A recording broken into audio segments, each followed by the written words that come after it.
Good evening. I'm Mark. And I'm Russ. And this is a spirited endeavor. That's right. Priming the Pump edition. That's right. All right. So tonight we're going to do another bourbon. So we've got on tap tonight the Colonel E.H. Taylor. This is a single barrel, and this is also bottled in bond. Yep. And this is a fantastic whiskey. So to be bottled in bond, it's got to be of a single distillery in a single season, and it's got to be aged in a government-controlled warehouse for at least 4 years. Mm-hmm. And it's got to be 50% ABV, so 100 proof. Yep. And we've tried a couple of bottled in bonds before, and they're all pretty darn interesting because they all bring a unique flavor profile to the to the bottle. Yeah. Well, and what sets different ones apart is the mash bill, as we've discussed previously. At least 51% of what's in this bottle has to be from corn, but that gives them some leeway with the remainder. It could be rye, it could be malt, it could be any number of things. In this particular case, they don't really define what that mash bill is, so it's a bit interesting, to be honest. Undisclosed. Yes, that's right. So we're gonna try this one tonight, and let you know kind of what we think on this one. Now let me give you the specs. So it's 50% ABV. This is a Buffalo Trace, is the distillery on it. There's no age statement, but it's got to be aged at least 4 years. And then the cost on this, it depends, it was all over the place. So now I bought this bottle for about $125, and I've seen it as much as $400 online. That's crazy. I know, it's crazy.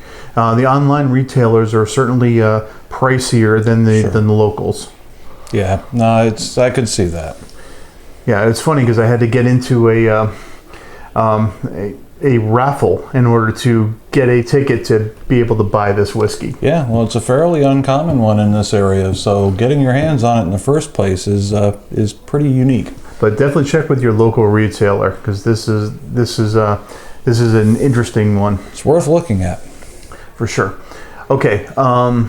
Very, very dark amber. Agreed. More so than I was initially expecting. Yep. Which makes me question how much more than 4 years was this thing aged. I know, right? Now, it's also 50% ABV, so it's going to pull a lot more out of that barrel. Yeah. Nice oils. Yeah, gorgeous. Really good legs. Ooh.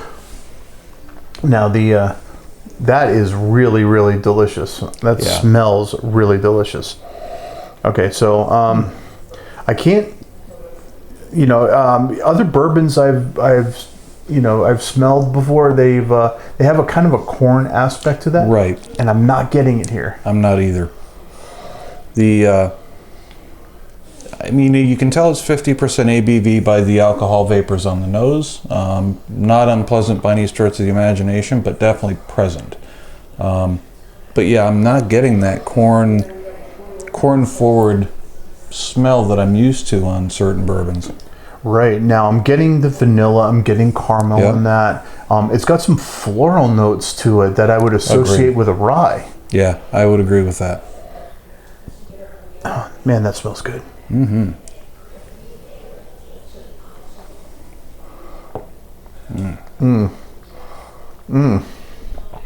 So, very viscous on the palate. It's not thin at all. It's not drying, so it's not really tannic in my case. Definitely getting some of the barrel spice. That's right up front, but it's not overwhelming. It's really well balanced, actually. I can't tell if that's barrel spice or the ABV on that. But that's a nice burn to it. Yeah, in my case, I'm getting it more on the tongue and not really on the throat when I swallow. Yep. But regardless, again, it's not overwhelming by any stretch of the imagination. Very pleasant. Yeah, very pleasant. Now I'm getting something on the back end that's a little herbal. If I had to put my finger on, or if you were to, hold me down to something, I would say it would be parsley. Mm-hmm. There's definitely a bit of a fruit note to it too that I'm picking up. Yeah, I'm definitely getting Like a that dark herbal, and then there is a fruit note in there, but I can't define it. It's not green apple. No. Maybe it's like a pear. It's something mild. I mean, sweet but mild. Maybe like pear-like. Yeah. I have to say I like the depth of the flavors with this one. It's not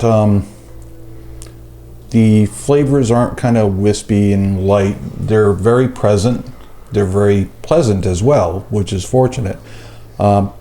But I would say this is just a very well-rounded whiskey. There aren't many sharp edges on this one. I think it's balanced. It is balanced. This is definitely a unique whiskey. And certainly apart from the other bourbons that we've tried. I agree. I don't really have anything in mind that I could compare this to of the bourbons that we've had. No, I couldn't even throw it into a Scotch or anything. No. Maybe a rye. Yeah. I think I could liken this a little bit to a rye. Well, and that's what draws me to the rye is the intensity of the flavors that they provide. Some of the bourbons, the flavors are there, but they're a little muted. This one, it's not muted. But again, there isn't any one flavor that's reaching out, smacking you around. It's just very well balanced. I'm going to put a couple drops of water in this one. I'm curious about that. That's a good idea. Yeah. Thank you, sir. 4 or 5. Okay. Let's see if that. I imagine it's going to make it hotter. I would think so.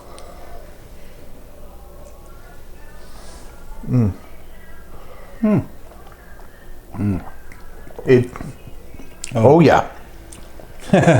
So I get more sweetness, but it also tends to be a little bit more drying on the tongue than it was originally. I lose some of that viscous nature, which I kind of prefer that viscous nature. But yeah, I agree. There's far more barrel spice to it. There's a little bit more of a fruit note to it, almost like a citrus aspect that I'm getting, although that may be in part due to what I'm getting from the barrel. Yes, that really amped up some of the flavors. That really amped up the barrel spice. I am getting a citrus note in there that I wasn't picking up before. Yeah. That is really going good. on. Yeah, there's a lot going on. I bet you that would hold up really well to ice. Oh, certainly. I agree wholeheartedly with that. I would like to see this chilled. I want to throw this bottle in my fridge and chill it for I bet that'd be a couple tasty, hours. I think so. Excellent bourbon. Ooh, yeah, that is really, really good. Yeah, really enjoyed that one. Okay. So ratings. Rating scale, yeah. All right, so I think we're going to start a new rating for just bourbons. Yeah.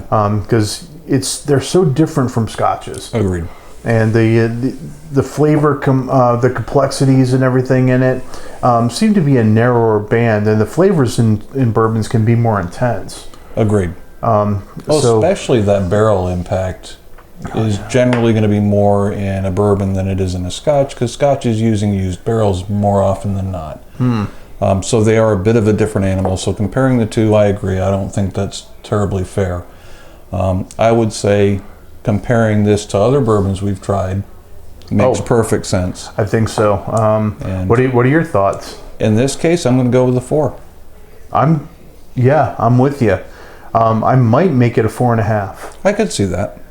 I might make it a 4.5. It's not quite a 5 yet. I haven't found that bourbon that's a 5 yet. But man, this is getting there. The one thing that's holding me back from going higher than a 4 is the McKenna, which I thought the McKenna brought a little bit more complexity than this does. They both have that great depth of flavor, but I think the McKenna has it beat with a little bit more complexity because they upped the rye, in my opinion, just a little bit more, and that just made again, deeper, more complex bourbon. Yeah, and I like those rye notes. I do too, especially if they're used, again, you don't want it to be heavy-handed, but just enough to kind of round it out a little bit. Exactly, and I think McKenna does that splendidly. Absolutely. I think this is right on the cusp of that. I agree wholeheartedly. Yeah, really good bourbon. Thoroughly enjoyed this one. All right, everybody. Well, thanks for joining us tonight, and cheers. Cheers.